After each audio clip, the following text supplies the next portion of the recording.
สวัสดีค่ะ Hi guys, Peter here, Thailand bound. I just want to show you what it's like to live outside the Sukhumvit bubble in the centre of town. I'm about 20 miles away from the centre of Bangkok. I'm in a residential area. As you can see behind me, it's very peaceful here. My friend's house is here. So basically I'll just pan the camera around and you can kind of see what's around here. That's my friend's house there. So this is a gated community, it's very, very safe, and it's about 10 minutes away from the last stop on the BTS, a station called Bagna.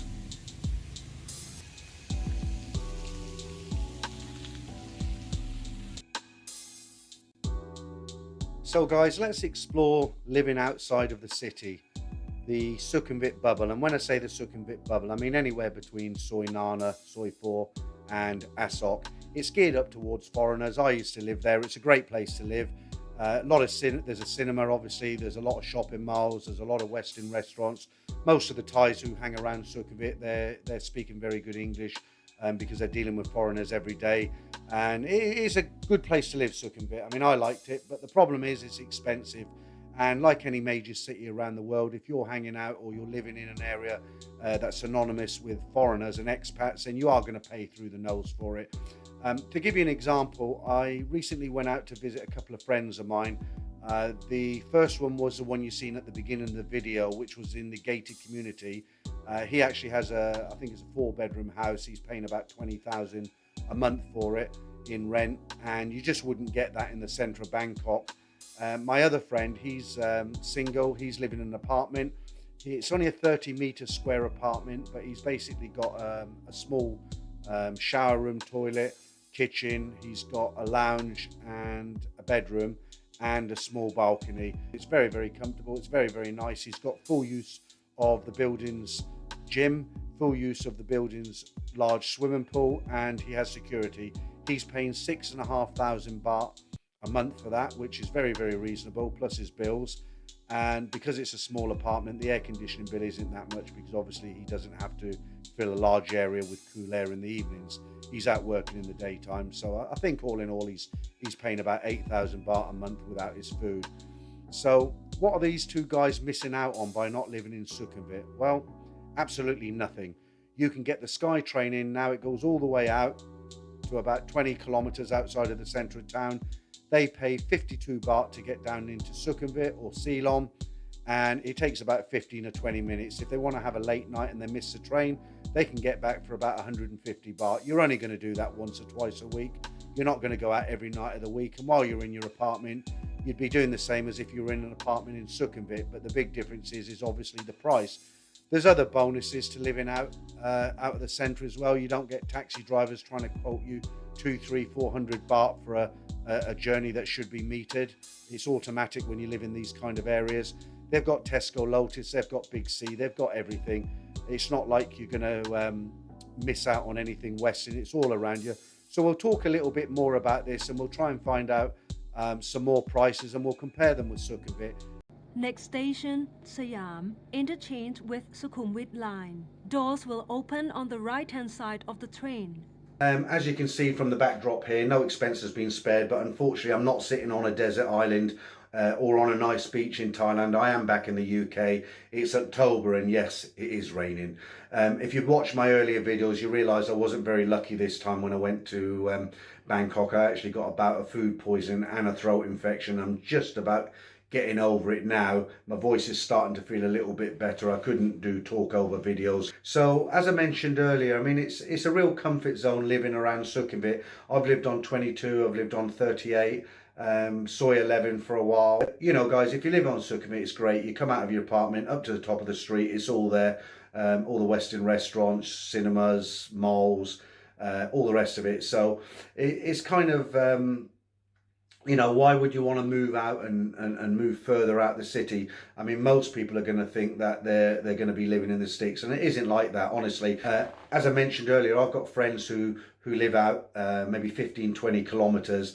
The Sky train goes all the way out there. I mean, especially if you get an apartment or a nice house close to a BTS SkyTrain station, then you've got it made basically. It costs about 50 baht to get into town, takes 20 minutes. I mean, if you go into Ceylon, it only takes sort of 10 to 12 minutes. You change train at Ceylon, at CM Square if you wanted to go on to Nana and head down to Sukhumvit that way. But you know, you're not going to miss out on anything at all. I mean, basically, as I mentioned earlier, you've got Big C, you've got Tesco Lotus. They sell all your fresh breads, all your Western goods. Most Thais these days, they all speak a bit of English. And the good thing about living out in these areas, it will motivate you to learn to speak Thai a little bit faster, because obviously not everybody is speaking English. But there's enough people there for you to get by.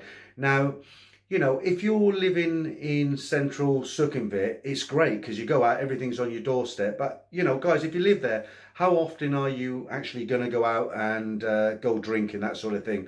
You're not going to go out every day. Maybe the first 6 months when you're there, you'll go out a lot more because it's, you know, it's a novelty. But take my word for it, when you've lived there for several years, you don't do it. It can, believe it or not, it can actually get boring going out in Bangkok. I know that's unbelievable, but it can do. I remember there was a time for about 8 months I didn't go out drinking at all. I'd go out for a meal with friends. When I say I didn't drink, obviously I'd have a meal and a drink. I'd have a quiet drink, but I'm saying I didn't go to Nana, I didn't go to Soy Cowboy, I didn't go down to Pattaya. I just got bored of it, and then it came back, and I got back into it again. So, you know, keeping in mind that a lot of the time you're either going to be working or you're going to be in your apartment. If you're living out in the sticks a little bit, 15, 20 kilometres outside, and bearing in mind you can get the SkyTrain in, it means most of the time you're going to be sitting in an apartment like you would be in Sukhumvit anyway. And the big difference is, you know, in Sukhumvit, you get a 2-bedroom apartment, you're looking at 30, 40,000 baht. You can get that same 2-bedroom apartment out of town a little bit for, you know, anywhere between 10, 12,000. And real nice apartments. As I say, my friend's got the 30 metre square apartment. He's paying 6,500. When he gets a taxi, they'll never turn around and say 100 baht, 200 baht, 300 baht, you know, trying to rip him off like they do down, you know, where the foreigners hang out, like Sukhumvit. You know, they just put the meter on immediately. There's no messing about, which is great. He goes out and has meals because he's single. He goes out and has meals in the evening. They've got plenty of night markets. They've got shopping malls with food courts in. And the good thing about it is, I mean, he's not paying, you know, 120 baht for 6 spring rolls. He'll pay 40 baht for 6 spring rolls. If he has a plate of fried rice with chicken, Kalpak Gai, you know, he'll pay 45 baht, 50 baht maximum. You know, if you're in the centre of town, you're going to be paying 90 baht, 100 baht, so almost double. So I thought I'd make this little video and just put the seed into your head and give you the idea. It's something to think about, especially now the SkyTrain is up and running everywhere, and as we speak they're extending it. It's going out even further. You know, so it might be worth it, guys. You know, I mean, if you want to save on your expenses, as I say, apartments, food, everything is just so much cheaper when you live out the city. And you're not putting yourself in a box, you're not isolating yourself, you've still got full access to Sukhumvit and everywhere else. The only downside is it's a 15-minute journey by train. But, you know, if you're saving a packet at the end of the month and you've got a lot more money to spend, isn't it worth it? If you've got any questions on this subject, let me know in the comments below. I will try and get back to you. But I hope you found it interesting. As I say, I've compared the outer areas of Bangkok to Sukhumvit, places like that. And I think if I ever lived in Bangkok full time again, I definitely wouldn't live in Sukhumvit. There's just no need now. You don't gain anything from being in Sukhumvit. You save a 15-minute train journey, but for all the extras you pay for, it's not worth it, guys.